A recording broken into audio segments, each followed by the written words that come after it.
আসসালামু আলাইকুম। মাতৃজগৎ টিভি সংবাদে আপনাদের স্বাগতম। আপনাদের সাথে রয়েছি আমি আশরাফুল ইসলাম রাজু।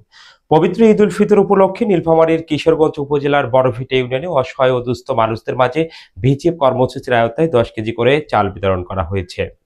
ইউনিয়ন পরিষদ প্রাঙ্গণে আয়োজিত এই কর্মসূচিতে উপস্থিত থেকে চাল বিতরণ কার্যক্রম উদ্বোধন করেন বড়ভিটা ইউনিয়ন পরিষদের ভারপ্রাপ্ত চেয়ারম্যান রফিকুল ইসলাম। এ সময় ইউনিয়ন পরিষদের সদস্যবৃন্দ ও সংশ্লিষ্ট ব্যক্তিরা উপস্থিত ছিলেন।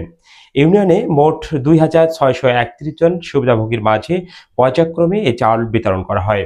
সকাল থেকে ইউনিয়ন পরিষদ প্রাঙ্গণে ভিড় করে সুবিধাভোগী, অসহায় ও দুস্থ পরিবারের সদস্যরা। পরে সুশৃঙ্খল পরিবেশে তাদের হাতে তুলে দেওয়া হয় সরকারের এই মানবিক সহায়তা। চাল পেয়ে সন্তোষ প্রকাশ করেন উপকারভোগীরা। অনেকেই হাসি মুখে চাল নিয়ে বাড়ি ফিরতে দেখা যায় তাদের। স্থানীয়রা জানান, ঈদকে সামনে রেখে সরকারের এ ধরনের সহায়তা কর্মসূচি অসহায় মানুষদের জন্য অনেকটাই স্বস্তি বয়ে আনে। এ বিষয়ে বড়ভিটা ইউনিয়ন পরিষদের ভারপ্রাপ্ত চেয়ারম্যান রফিকুল ইসলাম বলেন, সরকারের নির্দেশনা অনুযায়ী সঠিকভাবে সুবিধাভোগীদের মাঝে ভিজিএফ এর চাল বিতরণ করা হয়েছে। তিনি আরো বলেন, সরকারের মানবিক সহায়তা কর্মসূচি বাস্তবায়ন করাই তাদের মূল লক্ষ্য। প্রতি বছরের মতো এবারও সুষ্ঠু ও সুন্দর পরিবেশে এ বিতরণ কার্যক্রম সম্পূর্ণ করা হয়েছে।